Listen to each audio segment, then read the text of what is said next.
وأشهد أن سيدنا محمدا عبده ورسوله اللهم صل وسلم وبارك على هذا النبي الكريم سيدنا ومولانا محمد وعلى آله وصحبه أجمعين أما بعد. Al-Mukarramun, para asatidah, para hujjaj, para tuan-tuan guru, wabil khusus Ketua DKM Masjid Baitul Mukhlisin Al-Mukarram Bapak Ustadz Haji Muhammad Yusuf, serta segenap panitia berbagi kepada anak-anak yatim dan juga peringatan Tahun Baru Islam, Bapak RT, Bapak RW, serta Bapak Ibu hadirin dan hadirat sekalian yang dirahmati Allah Subhanahu wa taala. Puji syukur kehadirat Allah kembali sama kita panjatkan. Pada pagi hari ini kita masih diberikan nikmat panjang umur, sehat wal afiat, sehingga kita dapat hadir sekaligus mensyiarkan untuk memperingati Tahun Baru Islam dan juga berbagi kepada anak-anak yatim dan piatu, dengan harapan mudah-mudahan hadir dan kumpulnya kita menjadi wasilah turunnya rahmat dan ampunan Allah Subhanahu wa taala, sehingga kita tidak keluar dari masjid ini kecuali termasuk orang-orang yang mendapatkan ampunan Allah Subhanahu wa taala. Shalawat teriring salam tak lupa selalu kita istiqomahkan, mudah-mudahan tercurah dan terlimpah kepada pemimpin dunia wal akhirah, yakni Nabi besar kita Muhammad sallallahu alaihi wa alihi wasallam. Permohonan maaf kepada orang-orang tua kami, guru-guru kami, para guru. Saya minta pakai kursi karena saya belum pede berdiri untuk ceramah. Karena beberapa minggu yang lalu saya Allah kasih nikmat, Pak, ngerasain yang namanya vertigo. Jadi sekarang kalau ada goyangan dikit, makanya tadi anak-anak hadroh keluar goyang, rada-rada trauma juga. Jadi mohon ikhlas, mohon ridho bapak-bapak, orang-orang tua kami, saya minta pakai bangku. Karena panitia pesen ceramahnya paling dikit sejam katanya. Saya bilang insya Allah, apalagi tadi ya bapak udah dipesen, Ustadz kalau bisa ceramahnya kayak waktu dihisab, yaitu ceramah subuh. Alhamdulillah girang karena dihisab cuma 10 menit ceramah. Nah, Bapak Ibu hadirin dan hadirat serta anak-anakku sekalian yang dicintai Rasulullah, satu ketika Rasulullah Shallallahu Alaihi Wasallam berjalan di hari raya. Ini kisah sudah dijadikan sebuah lagu di salah satu negeri Islam. Di hari raya Rasulullah Shallallahu Alaihi Wasallam keliling kota Madinah.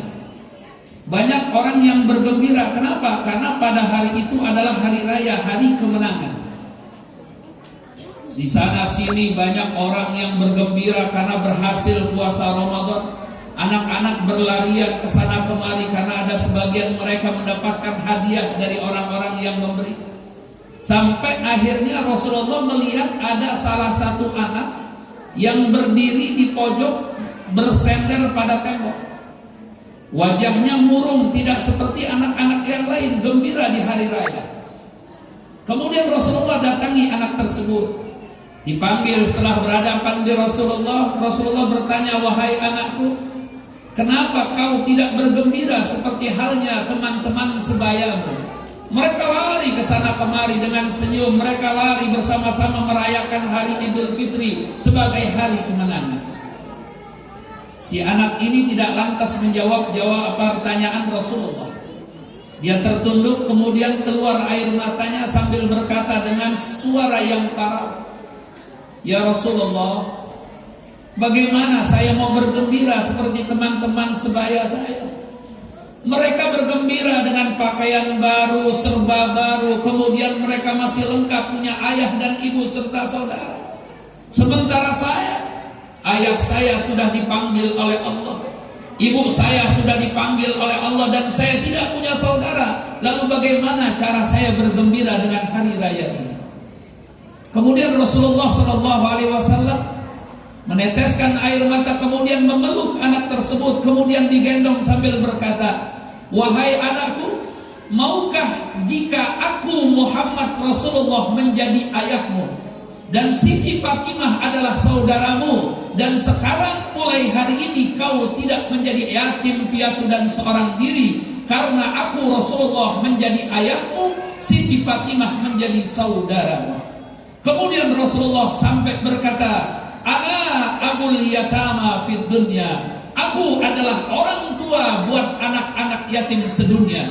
Sambil kemudian Rasulullah berkata, siapa orang yang membahagiakan anak-anak yatim, maka sungguh dia telah membahagiakan diriku.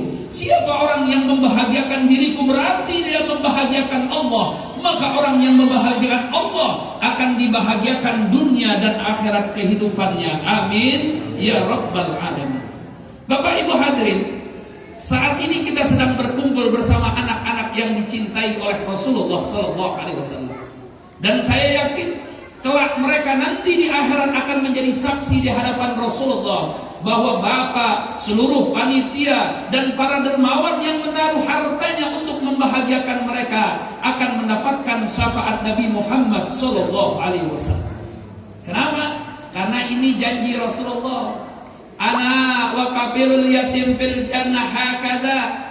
Saya bersama orang-orang yang memperhatikan anak yatim akan masuk surga seperti dua jari ini, insya Allah. Makanya saya sering motivasi kepada anak-anakku sekalian, jangan bosan doain orang yang dermawan, jangan pernah berhenti doain orang-orang yang membantu kalian. Kenapa? Mendoakan orang yang dermawan, insya Allah hartanya makin banyak, maka pertolongan dan bantuan kalian pun akan makin besar. Amin ya rabbal. Oleh karena itulah Rasulullah SAW menjanjikan seperti itu, dan tidak ada janji yang lebih tepat kecuali janji Allah dan janji Rasulullah SAW. Maaf, kadang-kadang kan banyakkan manusia lebih percaya janji orang. Berapa banyak orang yang tiap 5 tahun ketipu sama janji-janji manusia? Ada nggak yang begitu? Kadang-kadang nggak pernah ke masjid, begiliran mau nyalonin datang ke masjid. Tanya Pak Haji Yusuf, di Baitul Mukhlisin apa yang kurang? Oh karpet, oh gampang, ukur berapa meter. Ketutup langsung Baitul Mukhlisin, begitu pemilihan nggak dapat, besok datang lagi ngambil lagi tuh karpet. Tapi kalau janji Allah, oh sudah pasti. Dan yang pasti ketika kita mau taat dengan apa yang Allah janjikan, kebahagiaan akhirat sudah pasti. Karena kebahagiaan dunia bagi orang-orang yang beriman itu tidak seberapa. Walal akhiratu khairul laka minal ula. Nah oleh karena itulah, bagaimana cara kita membahagiakan anak? Makanya saya sering suka protes sama teman-teman yang suka mengadakan acara semacam ini, pakai tulisan santunan anak yatim. Kalau teman saya protes, jangan santunan, pakai kalimat berbagi. Karena biasanya kalau santunan ada yang di atas, ada yang di bawah. Tapi kalau mau berbagi sama siapa saja kita bisa berbagi. Dan yang kedua, dengan berbagi nggak ada kesombongan, tidak ada rasa antara jarak kita yang dengan orang yang kita beri. Makanya saya tiap tahun juga begini Pak. Cuman pas pandemi saya nggak bikin. Saya biasanya tiap tahun bawa anak-anak yatim saya ke puncak. Saya cari villa yang ada kolam renangnya. Pokoknya kerjaan anak yatim makan, berenang, makan, girangin dia. Kenapa? Girangnya anak yatim, bahagianya anak yatim adalah doa buat kita semua. Apalagi Rasulullah SAW janjikan, Nana kosomalin bi sodakotin bal yazdad. Tidak akan pernah berkurang harta yang disedekahkan, tapi sebaliknya bertambah dan bertambah. Kira-kira percaya nggak kita berjanji Rasulullah nih? Yakin benar? Jangan kayak di tempat saya Bu. Orang yakin janji Rasulullah kalau sedekah akan bertambah. Giliran kotak amal lewat, kira-kira begitu buka dompet ada 150, 25 ribu, mana yang dicabut?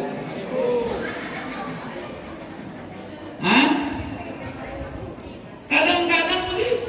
Rasulullah janjikan, bahkan Allah katakan dalam Al-Quran, siapa orang yang menafkahkan hartanya di jalan Allah, balasan dari Allah minimal 10 kali lipat.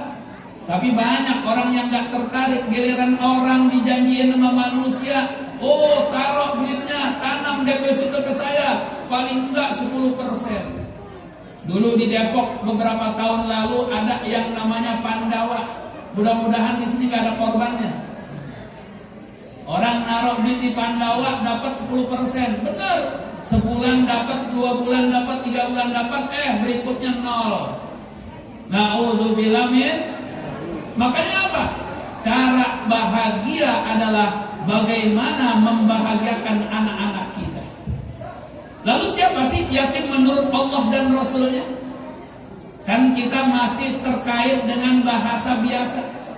Kalau ditanya siapa itu yatim? Oh, yatim adalah orang yang gak punya bapak. Siapa yatim piatu? Oh, yatim piatu anak-anak yang gak punya ayah dan ibu. Padahal menurut agama bukan itu.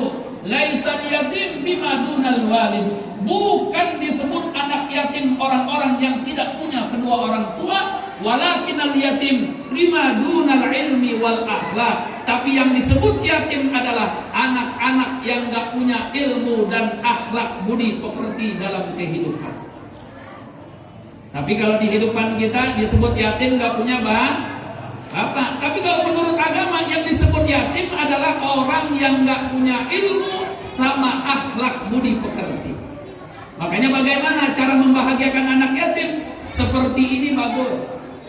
Tiap Muharram kita kumpulkan, kita kasih hadiah. Tapi ada yang lebih bagus. Apa itu? Wakafilul yatim, kata Rasulullah. Perhatikan kehidupannya. Wabil khusus adalah pendidikan mereka. Dan itu saya sudah praktekkan, Pak. Saya ingat pesan guru saya.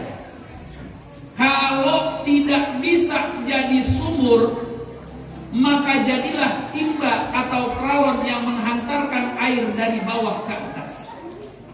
Kita Allah kasih uang pas-pasan. Kita Allah takdirkan jadi orang yang gak bisa membantu dengan uang. Apa? Bisa gak kita bahagiakan anak yatim? Bisa. Caranya datengin orang-orang yang beruang. Maaf, beruang apa berduit nih? Kadang-kadang bingung, orang juga kok beruang juga katanya. Datengin orang-orang yang berharta, minta kepada mereka untuk membantu anak-anak kita. Bukan sekedar buat makan, tapi yang penting adalah pendidikan mereka. Maaf Pak, Bu, ini kita kasih mereka mau 100 kayak 200, 300, kemudian mereka pegang berapa lama di tangan kira-kira kalau sekarang? Hah? Mereka main dulu ada PlayStation, ada game online, dia beli paket, kira-kira habis gak seminggu? Belum seminggu habis. Tapi yang paling baik apa? Kasih mereka sekedarnya untuk jajan, tapi jamin pendidikan mereka itu lebih jauh berharga. Saya teringat dengan hadis Rasulullah yang menceritakan tentang keadaan akhirat. Nanti begitu yaumil hisab, ada orang ahli ibadah, abid. Orang ahli ibadah gak pernah maksiat, akhirnya Allah takdirkan dia masuk surga.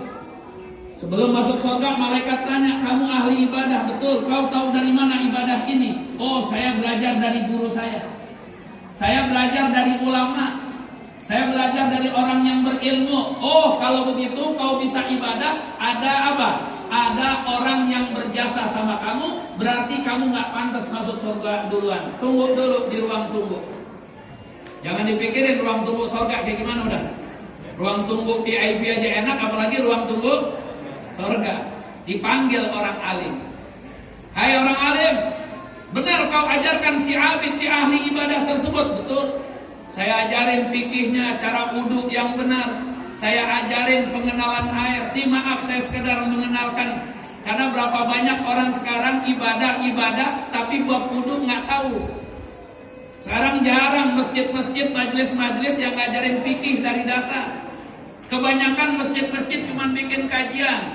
Kadang-kadang cuma dipanggil penceramah, kasih tema, selesai. Tapi fikih banyak orang yang nggak tahu. Sebagai contoh, sekarang anak-anak remaja kalau ditanya bab air, apa macam-macam air? Jawabannya kalau nggak fit, aqua, ades katanya. Dulu kita kecil diajarin. artinya air mutlak, air suci menyucikan. Air itu suci dan bisa menyucikan hadas kecil maupun hadas. Ada air yang mustakmal, ada air mutanajis dan lain-lain. Sekarang anak-anak nggak kenal.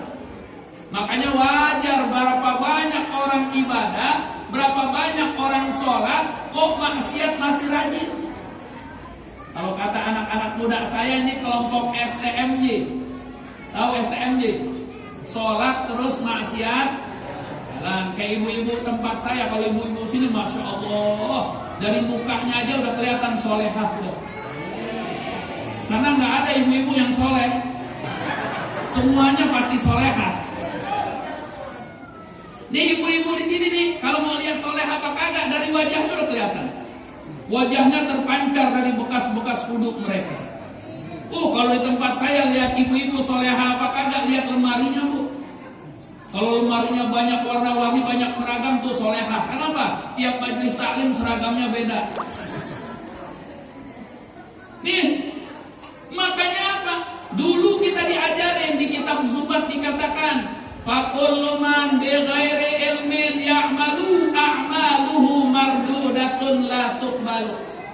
Siapa orang yang ibadah kepada Allah, tapi ibadahnya nggak didasari dengan ilmu pengetahuan agama, maka ibadahnya ditolak dan nggak diterima sama Allah. Double, udah ditolak. Emang ada yang ditolak tapi diterima? Ada. Yang mana? Contoh, Ustadz habis ceramah, dijegat sama panitia, Ustadz ini parcel, kata Ustadz nggak usah dah. Ditaruh di motor, bawa pulang aja betul Ustadz. Itu namanya ditolak tapi ini saya cerita, maaf panitia cerita ini. Jangan dipikirin, jangan, siapin. Fakulluman, orang yang ibadah nggak pakai ilmu, apakah sekarang banyak? Terlalu banyak. Saya sering di majelis anak-anak muda, saya bilang, ente kalau mau lihat orang ibadah pakai ilmu apa kagak, lihat sholat Jumat yang paling gampang. Berapa banyak orang sekarang sholat Jumat, rumah cuma sejengkal dari masjid, tapi masuk ke masjid buat sholat Jumat nungguin qomat. Ada nggak kira-kira? So tahu ibu-ibu sholat kagak? Jangan-jangan lakinya dia ini. Masya Allah. Apalagi kemarin Pak, sempat kan yang namanya Jumat jam 12 kurang tuh, jam setengah 12 lewat 10 udah sholat. Kalau di tempat yang biasa ya adzan terus. Saya waktu itu dipesan karena masa pandemi, Ustadz paling lama khotbah 10 menit.